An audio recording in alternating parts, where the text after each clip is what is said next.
Marc, he's changes, man. Oh. Look at this guy. When it's flavored milk, Look at this guy. but there's a proper superstar on it, I'm saying it's yum. I'm saying that's the kind of milk we need, That's a fam. piece of my pie. We got the signature on there and everything. Man, come on now. Shift Nation, for those who aren't watching right now, Jordan is having a sip of some strawberry-flavored Quickie Bricky from Meadowfresh, because on the box is none other than New Zealand icon, superstar around the world, Stephen Adams, who is in the studio Come on now. How much bucky? with us right now. Stephen, this is dope, man. It's I name drop you all the time, bro. I don't even think you know this, but I tell everyone, and now you can kind of be like, yeah, he's actually not lying. But I've known you for a long time now. We can probably go back close to 15 years, maybe even a little bit longer. We're showing our age now since the first time I kind of met you.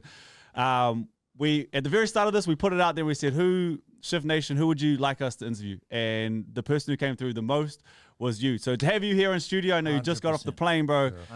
Thank you for stopping by. How are you, bro? Hi. Well, how's life, bro? How's things? I'm doing good, man. Doing good. Just rehabbing, trying to get back to the court. But yeah, man, just taking it easy.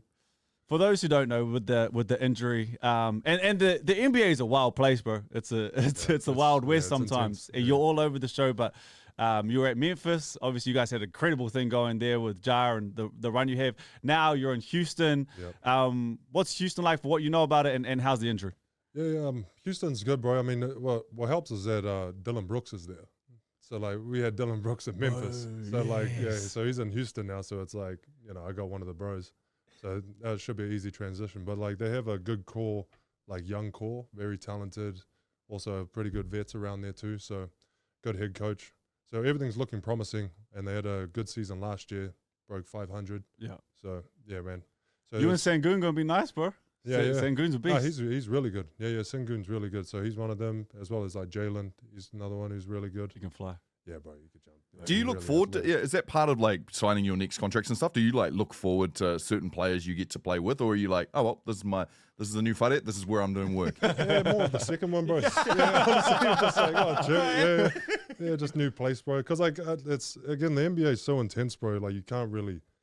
There's no time to really pick and choose, especially in my position, bro. Like, you know, I mean, some of the superstars, they might be like, oh, I want to play with this guy, whatever. But like, nah, bro. Me, I'm just like, shit. What we doing, fellas? Where am I going, boss? Where we going? Where we going? When you say Dylan Brooks, one of the bros, like he's so polarizing. Like when you're like looking at him, but I feel like I'd kind of enjoy him as a teammate. Like, nah, he's cool, bro. He's like, yeah, he's cool. Super nice guy off court, bro. that's what I was thinking. It's just one of the, because it's the same with, it reminds me of Russ, low key.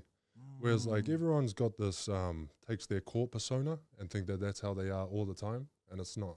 Like it's literally like a switch. So like Dylan, again, you're playing 82 games.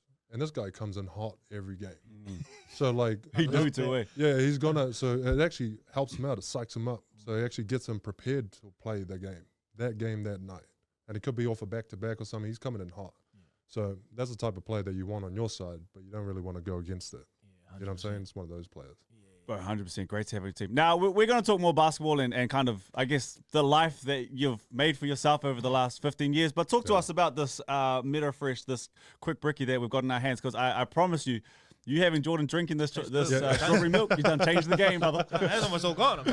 This is really good. So, yeah, what's the idea behind all of this? Nah, bro, so like Meadowfresh has been helping us out with the camps and all that. So we kind of collaborated together talking about like a product and, you know, what they kind of asked me like, what do you think will be good? And I was just like, bro, just something quick that you could just hit before training, just wake up, go. Bang, bang. Yeah, just hit it before training, bro, or even after training, just something real quick.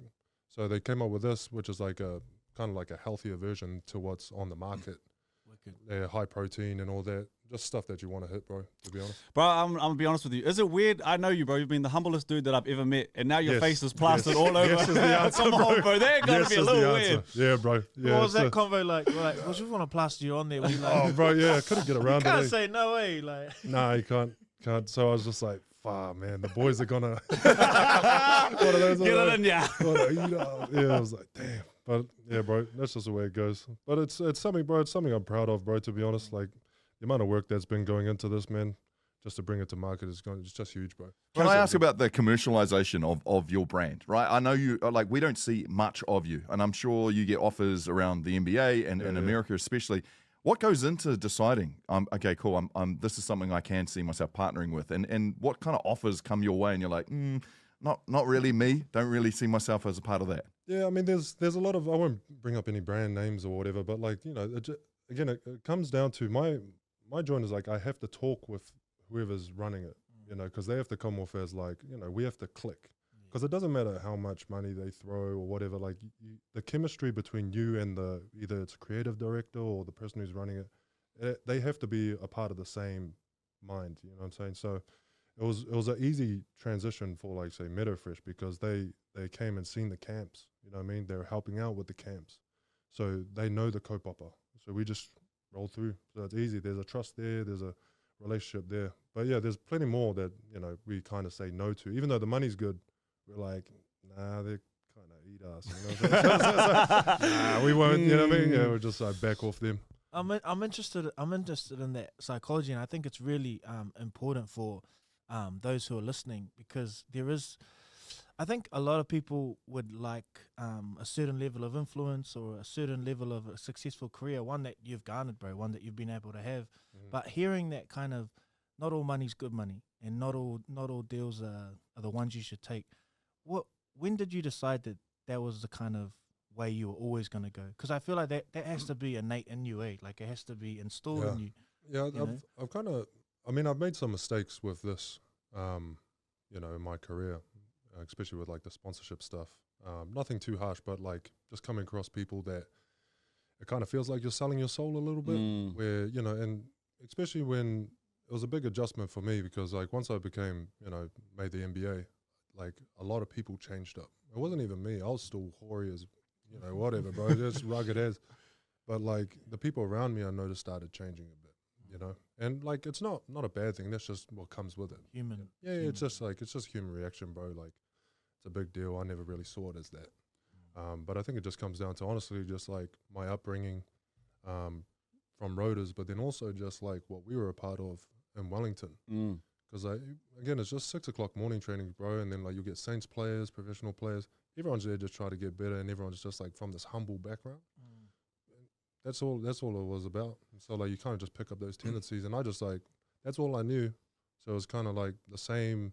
I just kept the same energy coming through for like, you know, some dudes will come in, like, because you'll get some stuff like some big CEOs like, oh, we'll pay you this much money if you just come meet us, come have dinner, and I'm like. Like, yeah, because it's just like no, bro. You feel it, bro. You feel it. Yeah, you kind of. That's just not my speed. Like some players, they're okay with that, but I'm just not. Because like I'm gonna hang out with you.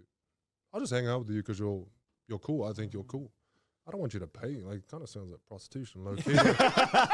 It is, like, bro. Yeah, like you're like the hot girl, and just like you're just sitting at the table, and like you have to have certain times. So I don't like any of that stuff, bro. You've always been true to yourself, and I don't think you've ever lied. So I'm gonna ask you this question.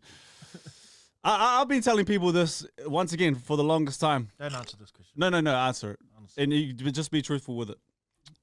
Jordan, you don't believe me? I was a bit of a high flyer back in the day, brother. I was a bit of a rim rocker. And Kenny Mack used to say, check the time. Crazy. Check the time when you get up there, brother. Rim rocker, pause. Yeah, pause on that. I've been telling you, look down the camera, Stephen. Look down the camera. Is it true that I dunked on you back in the day? Oh, bro. Look down the camera, Stephen. We don't need you lying now here, brother. This ain't got to go on anything. No, bro. There is no chance, bro. There is no chance. You're a liar. It is not lying. I'll be honest with you. It was just before you caught up with yourself. All right? It was like 6 months before your limbs. Telling people it was before Steve figured out his body. It was before the body all started to come together, brother. I caught you in there. It was a 6 a.m. Steve had the 6 I look like a liar, Steven. How to use his body. I look like a damn liar, bro. There's no way, bro. Actually, it was twice. Oh, here we go. It was twice. Yeah, here we go. We're going to go upstairs. We'll find the tape somewhere, bro. We'll find the tape somewhere. Anyway, bro, speaking of those runs, and Marc was kind of talking about this yesterday too. Obviously, we had very different careers. We went different paths. But to me, and I'm interested to see from you, back in Wellington, guys, we used to have these 6 a.m. runs every morning. They were almost sacred. You'd get in there, and it was just this body of work. It was the best time. But to me, that was some of the best and most enjoyable basketball that I ever played. How was it for you? Because I know that's kind of where everything really started for you. Yeah. No, it's exactly the same, bro. Because like again, it's like since they were on like every day, you get a different groups of people and whatnot, and bro, it was just cool because like how competitive it was. You know, it was just super competitive games, and you'll just develop so much. I don't know, you just develop so much quicker, and it's ruthless. It wasn't like nice. Like if you were trash, you ain't playing. You're on the other court, bro. You're on the other court, bro. Like you have to earn it, and you're just on the other court, just shooting by yourself. Being trash. Trying to That's just the way it goes, bro. So it's like ruthless in that sense, and like it's a good learning experience, bro. You have to earn your time on the court. You know what I mean, to play with the big boys. Because again, it was just like I was young, but like dudes like Brook will come in, some of the Saints players will come in, and yeah, it was just like It was best time, bro. that's where I think like what helped us out with any of like the rep teams and all that, right? Because it was just like all the players knew each other, so the chemistry was already built, Facts. so that trust was already there, and like yeah, it was just seamless, just seamless, bro. Just was to fun, go bro. in. Yeah, it was so fun. Before life smack you in the face. Yeah, bro. Yep. That's what Yeah, we're yeah. doing. Life adds up. Can I ask you about that, Stephen? The whole idea of, I mean, being an NBA player is more than just being a basketball player. Being an NBA player, you become a international superstar to a certain extent. People around the world get to know you. And with that, I don't know if it flows nicely into who you are as a person in the sense that are you comfortable with that fame? And where are you most comfortable in life now? Like, where are you at peace? Where is somewhere where you're like, now I'm in my flow. This is where I feel comfortable. I don't know. I've kind of taken everything just like as it comes, bro. To be honest, and even with the fame stuff, like even that, it was a big adjustment. Don't get me wrong, like that stuff can get scary, for real. But like, yeah, it just comes back to just staying grounded. Like again, this is just like a New Zealand mindset, I think, bro. It wasn't like, oh yeah, I'm the man. It's like, yeah, because I think one of my boys will just freaking rip me. They'll rip me. They rip me anyway, you know what I mean? Any sort of like good thing that happens, they always rip me. So it's like, you have no choice but to be grounded. But yeah, bro, I just take things as they come. Again, like my story from like going to the NBA itself, like I didn't have a outstanding college career. 1 year and it was like 6 and 6, like it was pretty trash. You don't come out of the league, declare for the draft, but I didn't think I was going to make NBA. Like, my intention was just like, oh, yeah, I made the NBA. It wasn't. I was just like, shall I have a crack? You know what I mean? Have a crack, see how it goes. And it just went well. And then that's exactly how I took it, the same. Just treat every year the same. Like, oh, yeah, I'm not going to be in the league next year. And like, oh, I'll sign another contract. Okay. Yeah, just as it comes, bro. Don't get too high. Don't get too low. Just try and be freaking steady, I love that. Bro, I've seen I've seen some comparisons being made to the OKC team where you were part of, playing with KD, Russ, and sort of the latest OKC team, and sort of the good run that they had, and who would win it if you guys played each other. I'd love to take the opportunity to ask you, like, you guys went up against this new team. Like, do you reckon you get them? It's hard to say, bro, because it's like, now the reason why it's hard to say if we're assuming it's the same officiating. Because like the officiating has changed. Yeah, officiating has changed like in just like 10 years.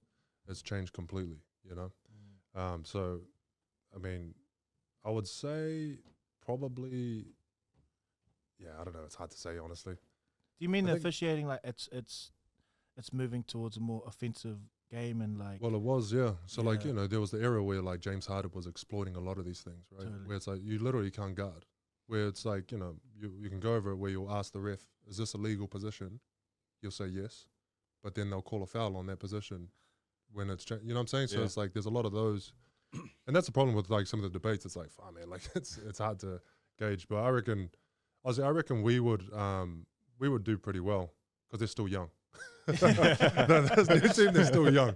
So like the KD, Russ, like they're pretty like animals. Like you know what I mean? Like they've already came into their own when I got there. They've already come into their own. Whereas like this new OKC team, I think they're still growing into it. They still got time. Yeah. It's a very young team. Very young team, bro. Very young team. Shay's a beast too. Shay's a beast. Shay's a beast. He's nice. Lou Dort is still an animal.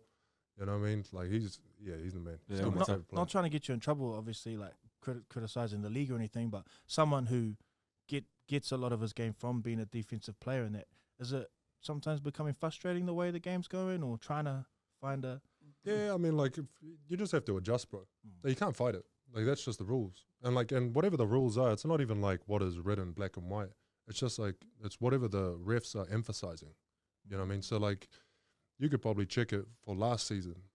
From last season, before All-Star, anytime you see anyone drive to the hoop and then they get a little hit, they'll do this like step and then they'll call a foul. After All-Star, they don't call it. So now you could start really like knocking these guys. It's because that's what they're emphasizing now. They're just like, nah, they're initiating contact. We ain't calling that anymore. So you noticed a big shift in some of the teams. So they actually helped the Houston Rockets actually, because like they used to get called for a lot of fouls. Oh, that's why they got you. But like they used to get called for a lot of fouls before All-Star. Then after All-Star, they could actually be a lot more physical, and teams were struggling. And they went on their run. Yeah, they went on that run. That's why that was a huge part of it. You know what I mean? So, Oh, I love the breakdown too. Just staying with the league, just ever so slightly. Everyone kind of talks about that welcome to the league moment. Have you got one of those? I never heard a story about you with a welcome to the league moment. Nah, not like. He was welcoming people. What up, man? He was saying, "Kia ora, man." That's what messed me up my rookie season, because I didn't know, because I didn't really watch NBA like that. Like I wasn't like hardcore, like, oh yeah, look at this player. You know, I didn't watch. I watched the Breakers. We didn't have TV, huh? I was just watching we were watching I was watching the Breakers, bro, like Abercrombie and stuff like that. I was like, yeah, bro. So like those were my guys. Like, whoa. But like, yeah, when I got to the league, I was like, okay. Like, coach would be like, bro, you need to go and hit this guy. I was like, Roger. Roger that, bro. Say the word, bro. Yeah, that's why they go, like, you can see it online. Like, veterans will get mad. They'll hit me and get a lot of people, like, thrown out. But, no, honestly, I didn't have any, like, welcome to the league moment, like, in terms of, like, being dunked on. I got dunked on a couple times, I think. But, yeah, it wasn't anything crazy. I think I've just remembered a story, and I think it was you actually telling it about how KG was kind of a bit, you know, and you pretended that you couldn't speak English. Yeah. No, that's fact. Yeah, no, my confidence wasn't high, man. So I wasn't like trying to get torn down, bro. No, because he's the man with the shit. Yeah, he talks, bro. So I was What was he saying? What was he yapping? Was he trying to say like something? he was talking to someone, because Kendrick Perkins and KG played together. Yeah, in Boston. You know what I mean? So, yeah, so like they started mouthing off. Oh, you know what I mean? And then I was coming in, and he was like, To back up. Look. Yeah, so like, yo, look at them. Okay, and he was just like, said something. I was like, oh, bro, no English, bro. So, no English, bro. And then he was like, and then just didn't say anything. I was like, thank goodness, bro. That would have ruined me, bro. I would have cried. Bro, I've also heard a bunch of stories, and I just want to try to debunk or even see if they're true. But I just go with one. Someone said that the first kind of like big purchase that you had, you bought a tiger, and you named it Tana Umanga. Bro, is there any truth around that? I was like, surely there's no way, but you just never know. There's no way, bro. You didn't buy a tiger in OKC and call it Tana Umanga? Nah, bro. Ain't no Tiger King around here. Maybe that's another story that I've been spreading that I probably shouldn't have. You've been spreading that, Nah, bro? I haven't spread that one. I said to make sure. And then the dunking too? Dunk one was true, though. Dunk one was true, bro. Dunk one was true. We can't trust him, listeners. We can't trust him. Maybe I just made that up on my own head. Calling a tiger Tana's crazy. I don't know where that story came from. Bro, honestly, we appreciate your time. Thank you for stopping by to talk about this. We know you're super busy, but from afar, just being the biggest fans, you put New Zealand on the map, and we love your work, bro. I appreciate you. Thank you guys for having me. Big love, bro. Thank you, bro. I dunked on the family, buzz. He didn't dunk on no one.